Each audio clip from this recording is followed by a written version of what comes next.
Get out a pencil and paper. So, Zig Ziglar says you were born to win, but to be a winner, you must plan to win, prepare to win, and expect to win.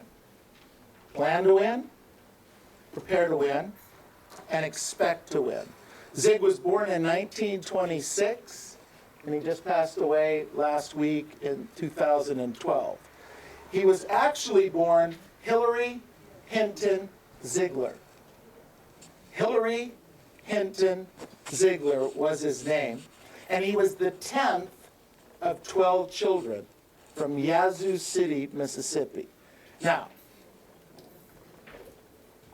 usually, don't they tell you that the superstars are the firstborn?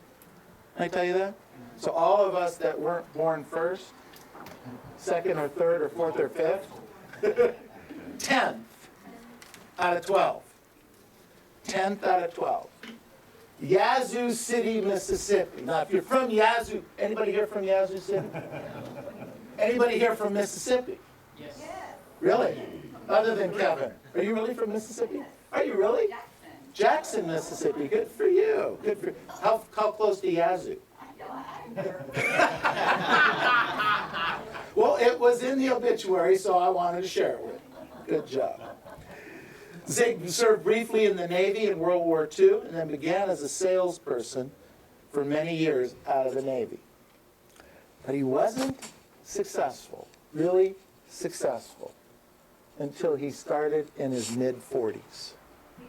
So for some of us, it just takes, like the pump. You got to keep going.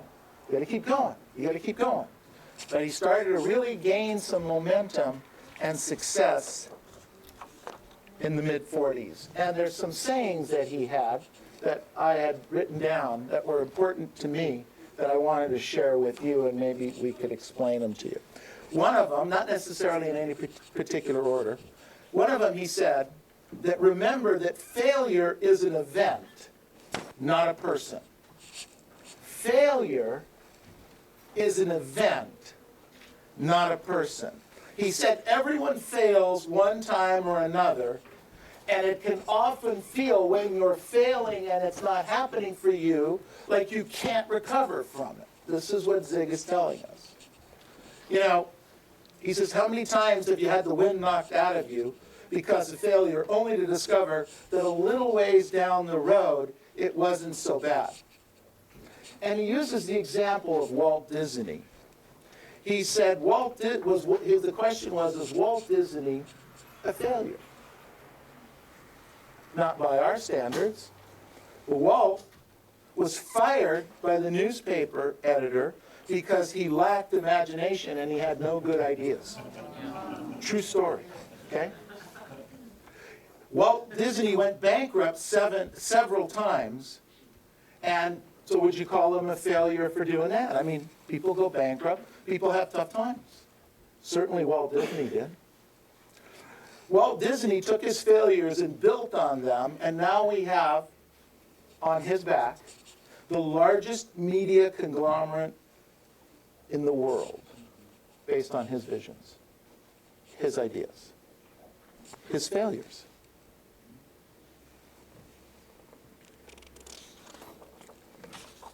The next one I wrote down here from Zig is you will get all you want in life if you help enough other people get what they want. I talk about that. I've said that once or twice a month for my entire career. In fact, that's probably what I base my success on, helping others get what they want, helping you get what you want, and others throughout my career get what they want. So then, therefore, I can get what I want. But I have to give to you first before I get. You know, it's his example of having a stove in front of you and saying to the stove, you give me heat and I'll give you wood. How many times have we heard that? How many times have we thought that? You know, boy, if they just give me this listing, you know, I'll work hard. Now, I haven't worked that hard up to this point, and I probably didn't do all the things that I should have done up to this point. but if I could get that listing, I'll really, really, really, really work hard. And then something happens and you don't get the listing. Or you don't get the job. You don't get the opportunity. So I wrote down here, you get what you get, you will get all you want in life if you help enough other people get what they want. Yet so many people ignore this thought. It all comes down to how you think of things. He says, for the most of us, most of the time, it's all about me, me, me, me, me, me, me, me, me, what's in it for me, me, me, me, me. What am I going to get out of this? Me, me, me, me, me. We have to turn that around and write down you, you, you, you, you. What can I help you with? What can I help you with? What can I help you with? How can I help you? How can I help you? What can I do for you? What can I do for you? That's where you have to be coming from. Zig says if you take it out of me and you go into you. Take it out of me and go into you. People want to do business with you because you help them get what they want. Think about this for just a second. People want to do business with you because you help them get what they want. They don't do business with you to help you get what you want. Think about that.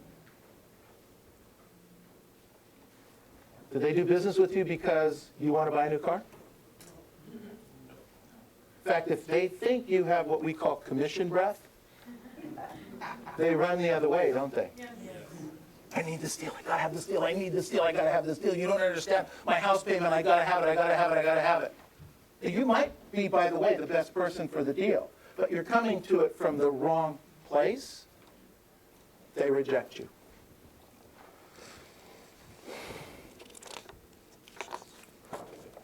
I wrote down here, people often say motivation doesn't last. This is one of my favorites. People often say motivation doesn't last. Neither does bathing. That's why we recommend it daily. That's a Zig Ziglarism. People often say motivation doesn't last, and neither does bathing. That's why we recommend it daily. My suggestion to you is to take 10 minutes 4 times a day. 10 minutes 4 times a day. Plug in that, listen to that. That was 6 minutes. 6 minutes. You think that could help you if you watch that a couple times a day to remind you of where you are, what's going on? My gosh, you're on the computer anyway. You know, you've got your phone. It's all hooked up. You got this great smartphone. You can push the button, and what do you got? You're on Facebook. You're on Facebook talking to your buddies. Or you're looking at your emails, going through there. Why don't you plug in a couple of Zig Ziglarisms a day? Take 5 or 10 minutes. Read it, learn it, pour good stuff into your head. Because what happens to us is that we tend to get involved in all this negativism. And our business can be stressful, it can be difficult. And to come out of it, 10 minutes, 4 times a day. Write that down for yourself. Do that this week for yourself. 10 minutes, 4 times a day. Read something positive, read something motivational, watch something from Zig Ziglar. If you spent that time every week just looking at his videos and reading some of his quotes, that would be your 4 times a day by itself. We wouldn't have to look any further than things that he's left behind for us. It's amazing. The next one I wrote down here is a goal properly set is halfway reached. A goal properly set is halfway reached. Identifying a goal is vital to achieving it. Yet sometimes we set the bar way too low, and then achieving the goal can be meaningless. Converse to that, we could set the goal way too high. And in a week or 2 of trying to achieve the goal, we start to get frustrated and start to lose our desire, our power within us that's driving us. Example. Traditionally, you do 8 to 12 transactions a year and have for years. You go to Mike Ferry last week. You watch the inspiration of Zig Ziglar this morning. You think about what we're talking about here in the meeting. And that's it. I'm going to do 40 deals next year. I don't care. Everybody get out of my way. I'm going to do it.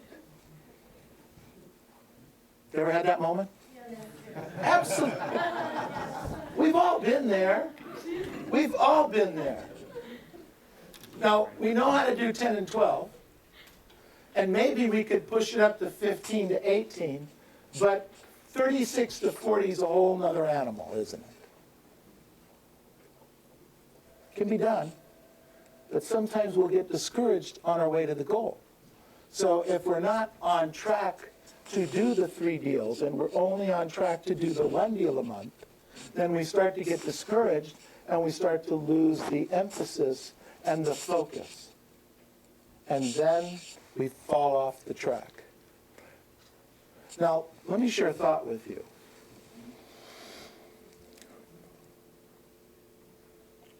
I have to be very careful with you because I make you mad.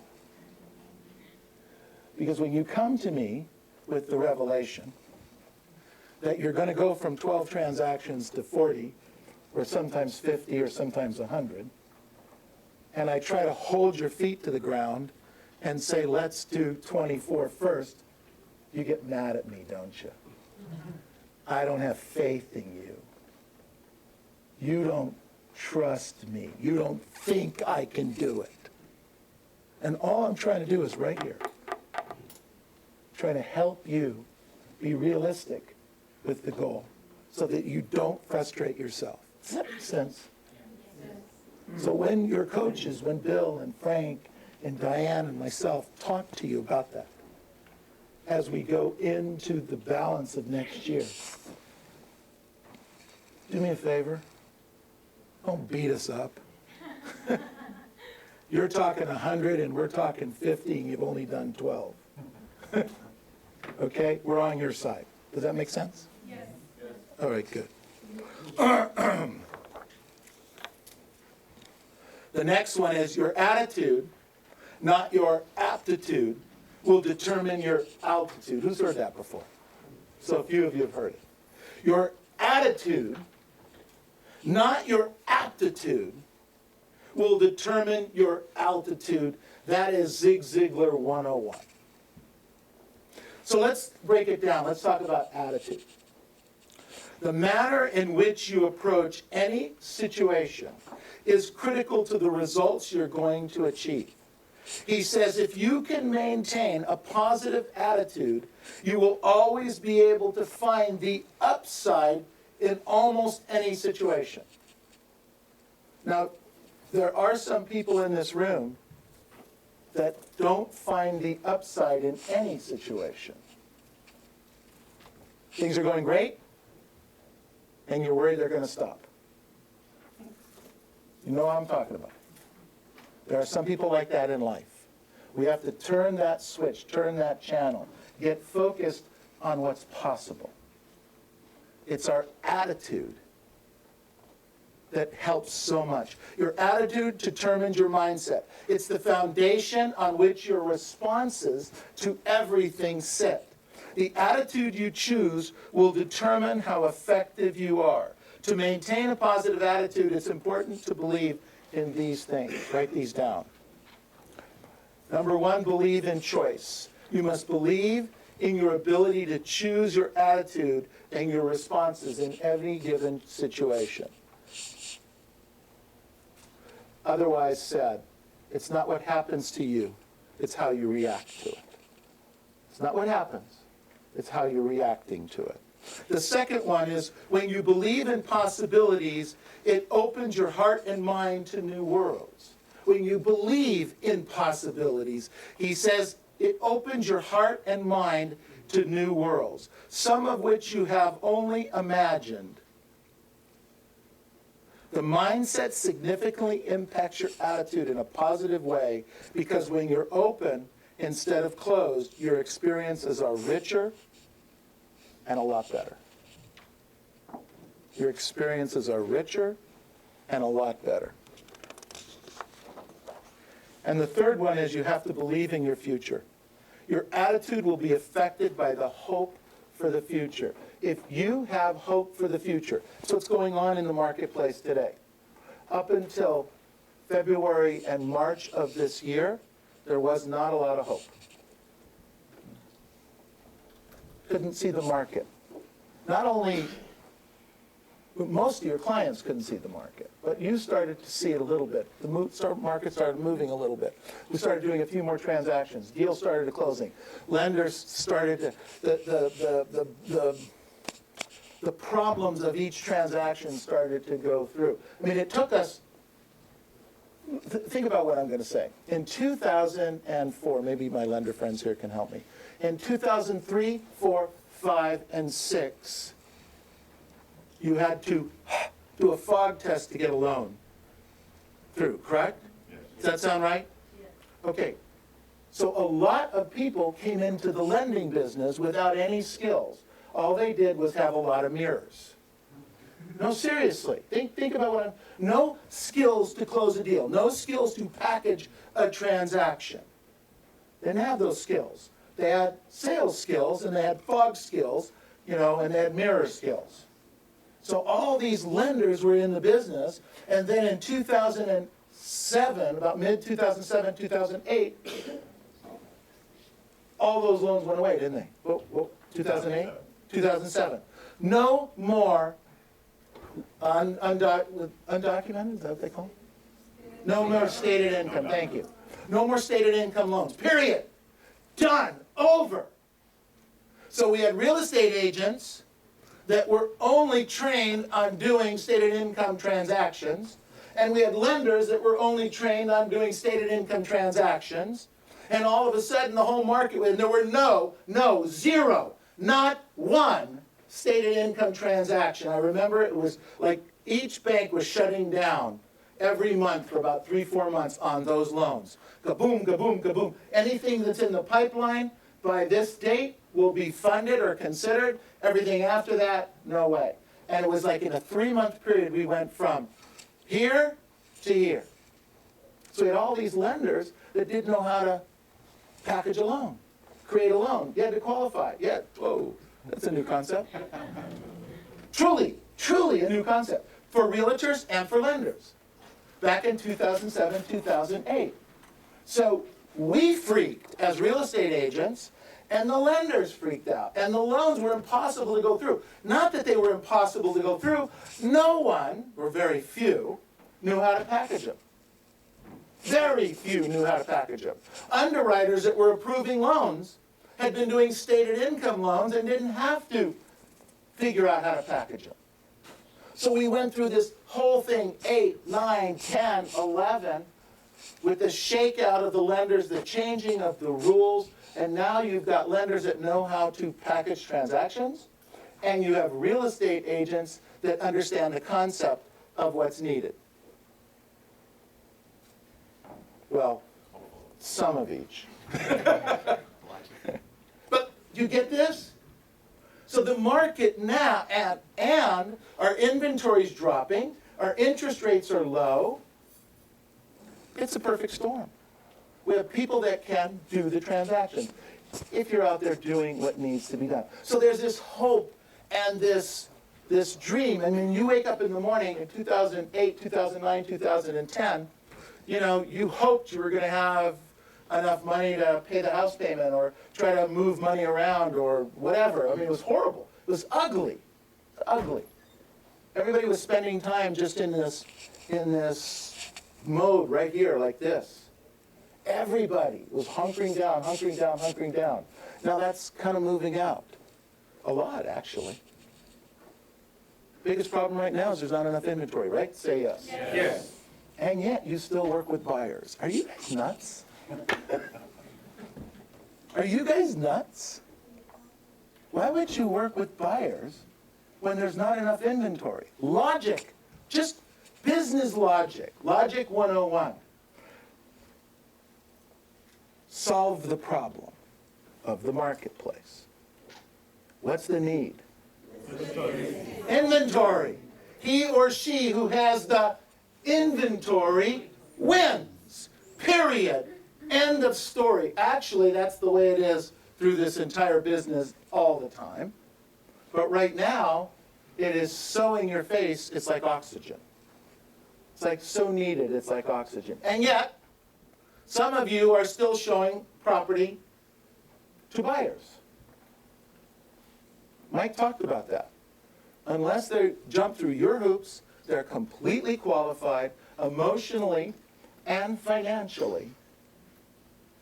And they do everything you say, and they're not looking for a property between, La Jolla and El Monte, okay? Then you could probably work with them. And you show them your listings first, and if you don't have any listings, you go after old expireds, find those, match those together, put those transactions together. But the market has changed. You have to change. There's a saying, I don't know if I got it from Mike or Zig, or maybe I dreamt this up myself. Because it starts to come together because you read all this stuff.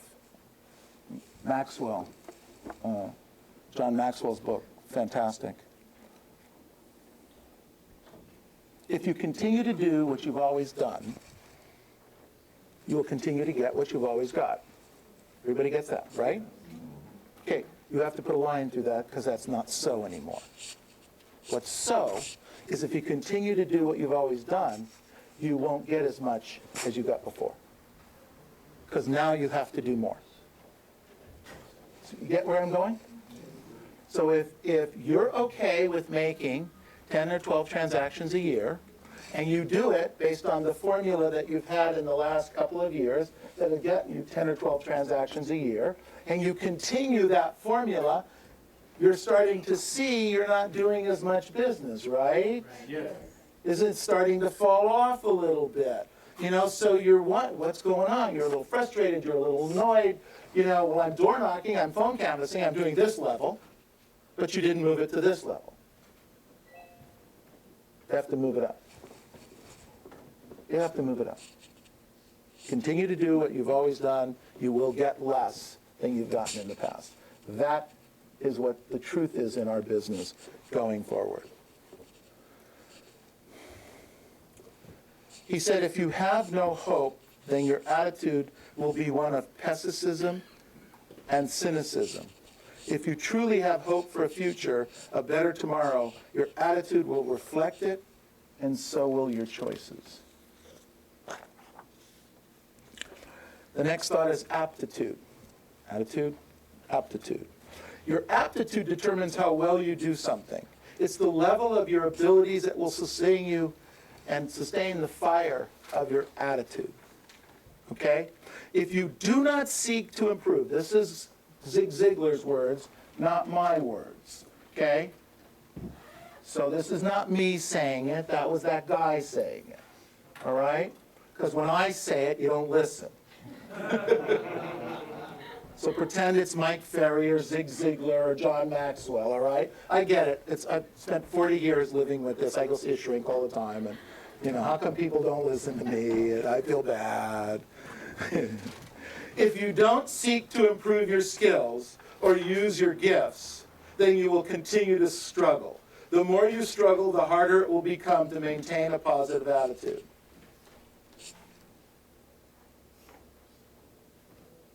If you don't seek to improve your skills or use your gifts, then you will continue to struggle. The more you struggle, the harder it will become to maintain a positive attitude. So if you're not learning, if you're not working on your skills, if you're not previewing property, if you're not working on your pre-listing package and making it better, if you're not working on yourself, then you're falling backwards, is what this says. And it then will affect your attitude. If you don't like yourself, how's your attitude coming out? comes out poor, doesn't it? Your weight, your education, your sleep. You don't like yourself because you drank the night before, or you overate the night before, or you stayed up late the night before, or you didn't get up and work out this morning. You don't like yourself. That is projected in your attitude poorly. High aptitude requires two things, he says. Keen awareness. The more you are aware, the better the choices you make, and the more effective you will be. Awareness. What's for sale? Loan programs. How to communicate with people. Scripts and dialogues. What to say. How to say it. It's easy to become aware of your strengths.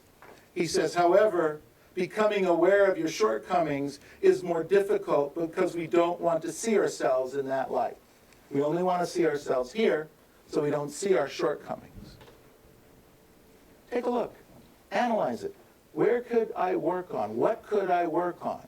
You know, remember, what's the goal? The goal for our weight that we said from the 31st of October was that simply by January 1st, we just wouldn't gain any weight. We don't have to lose it, just don't gain it. And in this environment, with all the turkey, with all the dressing, with all the candy, with all the desserts, with all the eggnog, with all the drinks, if you come out on January 1st with the same weight you went in on October 31st, you win. That makes sense? Yes.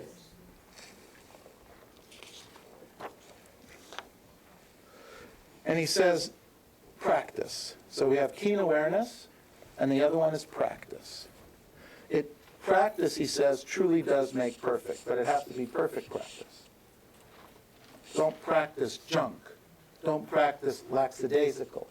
Don't mail it in. Practice at a high level. Now, I didn't say this. This was Zig Ziglar. Okay?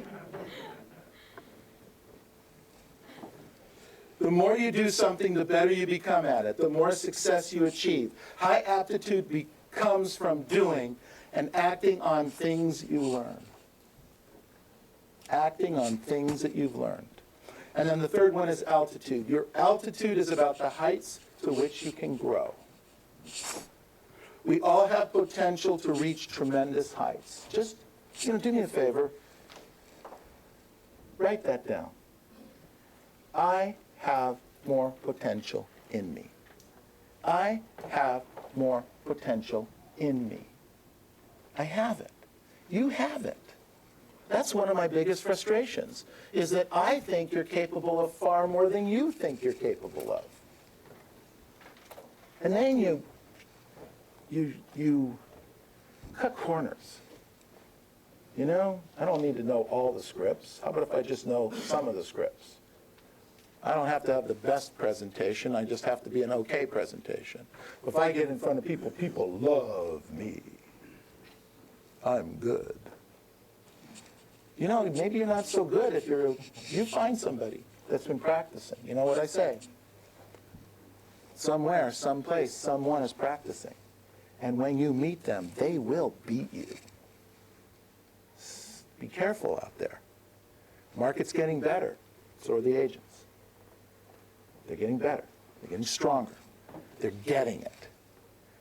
The group that was at the Mike Ferry event, that 500 people, was probably the best talent that we have seen as coaches in a long time in one room. I think you guys are terrific, but let me tell you something. There was some people in that room that are going to kick tush. Okay? So if you're not practicing, you're not doing what you're supposed to be doing, you hope they stay over there. Because if they come over here, you